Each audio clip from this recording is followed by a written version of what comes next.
करता हूँ। भारत माता का मैं वंदन अभिवादन करता हूँ और इस नागपुर नगरी की समस्त जनता का भी आज के विशिष्ट दिवस पर मैं अभिवादन करता हूँ। मैं मेरा सौभाग्य समझता हूँ कि 2 मार्च 1951 को नागपुर महानगर पालिका की स्थापना हुई और उसके पश्चात 70 वर्ष के बाद आज शहर के 54वें महापौर के रूप में आपके समक्ष उपस्थित होने का मुझे सौभाग्य प्राप्त हुआ। समस्त नगरवासियों को मैं महानगर पालिका के स्थापना दिवस की हार्दिक शुभकामनाएं देना चाहता हूँ। 1864 में गोंड राजा बख्श बुलंद शाह इनके नेतृत्व में इस नागपुर शहर की निर्मित हुई और बख्श बुलंद शाह के नेतृत्व में निर्मित उनके पूर्वजों के उनके वारसानों के नेतृत्व में निर्मित बहुत सी ऐसी वास्तुएं हैं जो आज भी नागपुर शहर का मार्गदर्शन करती है। बख्श बुलंद शाह के बेटे इन्होंने गांधी सागर जो तालाब है इसे जुम्मा तालाब के नाम से बनाया था और बख्श बुलंद शाह जी ने महल में किले का निर्माण किया था। उस किले के बुर्ज पर आज भी वह तोप रखी है जिस तोप ने अलाउद्दीन खिलजी जब अमरावती पर आक्रमण करने जा रहा था तो उससे इस शहर को बचाने का काम किया था।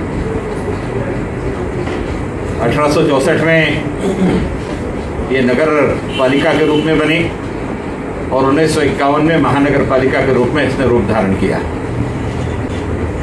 आज़ादी के पूर्व से लेकर के वर्तमान तक इस देश के बड़े बड़े महापुरुष इस महानगर पालिका को अपनी भेंट दे चुके हैं।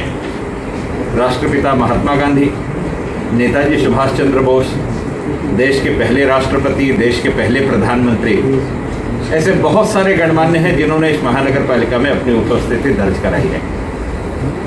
आज उस महानगर पालिका का महापौर इस हैसियत से खड़े होते हुए मैं स्वयं को गौरवान्वित महसूस करता हूं, कारण इस महानगर पालिका की इतनी अच्छी परंपरा रही है। हम लोग आज नागपुर के पहले महापौर बैरिस्टर शेषराव जी वानखेड़े इनकी प्रतिमा को माल्यार्पण करके हमने इस कार्य का प्रारंभ इसलिए किया कि महानगर पालिका बनने के बाद पहले महापौर के रूप में बैरिस्टर शेषराव जी वानखेड़े इन्होंने अपना पदभार ग्रहण किया था। बैरिस्टर शेषराव जी वानखेड़े केवल शिक्षाविद नहीं थे, एक अच्छे सामाजिक कार्यकर्ता थे और सामाजिक चळवळ को साथ में लेकर के चलने वाले नेतृत्व के रूप में उन्हें जाना जाता था। नई पीढ़ी को यह जानकारी नहीं है कि हम मुंबई में वानखेड़े स्टेडियम के नाम से जिस वानखेड़े स्टेडियम को जानते हैं और पूरे विश्व में मुंबई का क्रिकेट का वानखेड़े मैदान प्रसिद्ध है, वो वानखेड़े स्टेडियम बैरिस्टर शेषराव वानखेड़े के नाम से मुंबई में बना हुआ है। नागपुर में रहने वाले वासिंदे के नाम से मुंबई में अगर स्टेडियम बनता है तो उस व्यक्ति की कितनी कीर्ति थी इसकी हम संकल्पना कर सकते हैं। भारत की संविधान सभा के संविधान निर्मित के बीच में अपनी चर्चा हो, इन सारे विषयों को लेकर के ओबीसी समाज की बात को रखने का विषय हो, हर विषय को संजीदगी के साथ में रख करके उसका पाठ पुरावा करके उसे पूर्णता तक ले जाना यह बैरिस्टर शेषराव वानखेड़े जी की उपलब्धि थी। एक संयोग था कि पहले महापौर अगर बैरिस्टर शेषराव जी वानखेड़े बने तो नागपुर शहर की पहली महिला महापौर होने का सौभाग्य उनके सुपुत्री कुंदाताई विजयकर को प्राप्त हुआ और यह सारी चीजें केवल उनकी पुत्री नहीं, एक अच्छी कार्यकर्ता, एक ऐसी अच्छी सामाजिक नेतृत्वकर्ता जो क्रीड़ा के क्षेत्र में, पर्यावरण के क्षेत्र में, शिक्षा के क्षेत्र में, सब क्षेत्र में काम करती थी, ऐसी कुंदाताई का भी नाम रहा। एक लंबी परंपरा नागपुर शहर की रही है। नागपुर शहर से निकलने वाले अनेक महापौरों ने विधायकों के रूप में भी कार्य किया है। नागपुर शहर के महापौर महाराष्ट्र के मुख्यमंत्री भी बने हैं, यह भी नागपुर शहर का एक वारसा रहा है और इस पवित्र वारसे को आगे लेकर के जाने की जिम्मेदारी हम सभी निर्वाचित जनप्रतिनिधियों की है। नागपुर शहर की तरफ पूरे विश्व का देखने का दृष्टिकोण एक अलग है। उसका मुख्य कारण यह है कि यह मुख्यमंत्री देवेंद्र जी का शहर, पूर्व मुख्यमंत्री और माननीय नितिन जी गडकरी के शहर के रूप में जाना जाता है, 0 माइल सिटी के रूप में जाना जाता है। इसलिए यहाँ के जनप्रतिनिधियों की जिम्मेदारी भी और बढ़ जाती है। मैं आज के पावन प्रसंग पर केवल इतना ही निवेदन करना चाहूँगा कि यहाँ हम जो सभी लोग जनप्रतिनिधि के रूप में खड़े हैं इसका सारा श्रेय नागपुर शहर की जनता को जाता है, कारण उसने हमें निर्वाचित करके दिया, इसलिए हम यहाँ पर खड़े हैं। और एक नगर सेवक यह शब्द जो है, इसकी अपेक्षा निगम पार्षद यह शब्द ज़्यादा उचित लगता है। निगम काम करे और उसके पार्श्व में अर्थात उसके पीछे की पृष्ठभूमि में जनप्रतिनिधि खड़ा रहे और निगम से काम करवा ले, यह हमारी भूमिका होनी चाहिए। यह भूमिका कहीं ना कहीं लिप्त होती हुई दिखाई देती है। निगम भी दिखाई नहीं देती और पार्श्व भी दिखाई नहीं देता। यह अड़चन आज के वर्तमान वातावरण में दिख रही है। लेकिन निगम पार्षद की जो मूल अवधारणा है कि निगम से काम कराने के लिए पार्श्व में खड़े होकर के काम करवा लेना, उस पृष्ठभूमि को फिर से अलंकृत करने का काम सारे नगर सेवक करेंगे, ऐसा मैं उनसे निवेदन करना चाहता हूँ। नागपुर शहर एक अपना स्वरूप बदल रहा है। स्मार्ट सिटी के रूप में नागपुर शहर का चयन किया गया है और वह कार्य भी नागपुर शहर में प्रारंभ है। नागपुर शहर अनेक बातों के लिए पूरे विश्व में जाना जाता है। पूरे हिंदुस्तान में अकेला ऐसा शहर रहा है जिसने गंदे पानी का शुद्धिकरण करके उसे बिजली के उपयोग के लिए भेजा और एक पंथ दो काज के रूप में बिजली के लिए जो रिजर्व वाटर था पावर जनरेशन के लिए, वो नागपुर शहर को मिल गया। नागपुर के पीने का पानी बढ़ा और गंदा पानी जो बह करके आगे आने जाने वाली नदियों को गंदा करता था, वह शुद्ध होकर के बिजली उत्पादन के लिए काम आने लगा। यानी गंदगी में से भी जिंदगी पैदा करके ऊर्जा उत्पादन करने का काम इस शहर ने पैदा शुरू किया और पूरे भारत का नेतृत्व नागपुर ने किया।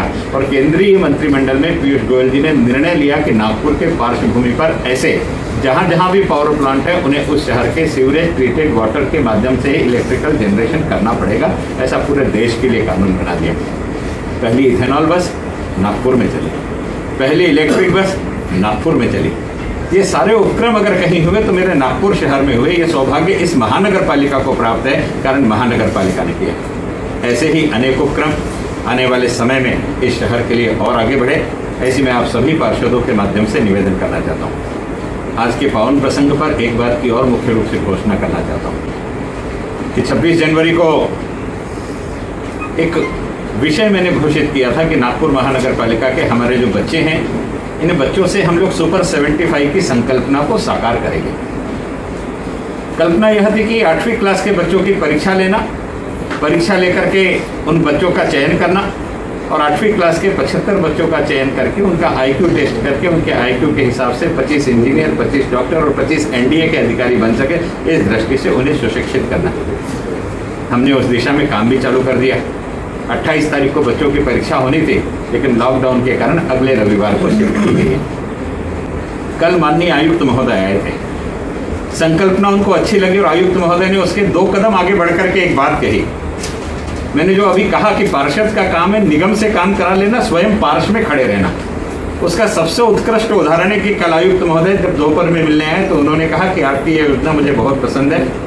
जिस प्रकार से कोटा में बच्चा रेसिडेंशियल पढ़ाई करता है, हम महानगर पालिका के इन बच्चों की रेसिडेंशियल भोजन की व्यवस्था महानगर पालिका के माध्यम से करेंगे और उनके स्वास्थ्य से लेकर के सारी चीज़ों का ध्यान रखेंगे। बच्चा केवल पढ़ाई करे, घर जाता है तो पढ़ाई करेगा या नहीं पढ़ करेगा, ये प्रश्न खड़ा हो जाता है। इसलिए पूरा नियोजन महानगर पालिका के माध्यम से करेगा। जनप्रतिनिधि की योजना अगर अधिकारी मन से स्वीकृत कर ले तो उसको कितना अच्छा स्वरूप प्राप्त हो सकता है, इसका सर्वश्रेष्ठ उदाहरण है। और केवल अभी 2 महीने का भी कार्यकाल महापौर की हैसियत से मेरा होने का है और इतना अच्छा सहकार प्रशासन दे रहा है। इसलिए प्रशासन और जनप्रतिनिधि दोनों के साथ में मिलकर के निगम से पार्श्व में रह करके काम कराने वाले दायित्व का निर्वहन करते हुए हम सब लोग एक अच्छा काम इस शहर के लिए करेंगे, ऐसा विश्वास दिलाता हूँ।